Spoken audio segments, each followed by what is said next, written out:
Uh-oh, shit. Okay, let's train tricep and bicep. যে কোনো আপার body exercise করার আগে শোল্ডারের মোবিলিটি এক্সারসাইজ করা খুবই জরুরি।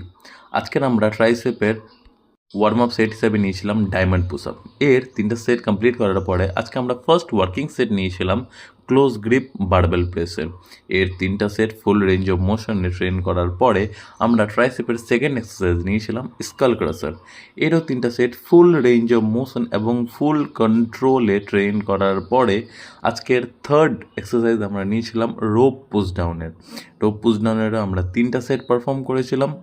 তারপর আজকে এক্সট্রা নিয়েছিলাম এই বেঞ্চ ডিপসটা, যেটা ট্রাইসেপে ব্যাপক পাম্প দিয়েছিল। তারপর আমরা শুরু করেছিলাম বাইসেপের জন্য ক্লোজ গ্রিপ বারবেল কার্লের। এর 3টা সেট কমপ্লিট করার পরে সেকেন্ড সেট আমরা নিয়েছিলাম ডিক্লাইন ডাম্বল কার্লের এবং লাস্ট সেট আমরা হ্যামার কার্ল মারার পরে আজকের ওয়ার্কআউট কমপ্লিট করেছিলাম। তারপর কিছু পাম্প চেক করেছিলাম ট্রাইসেপ, ফোরআর্ম এবং বাইসেপের পাম্প চেক করে নেওয়ার পরে ফ্যাট লস জার্নিতে যেহেতু আছি তাই 20 মিনিট কার্ডিও করার পরে আজকের ওয়ার্কআউট কমপ্লিট করে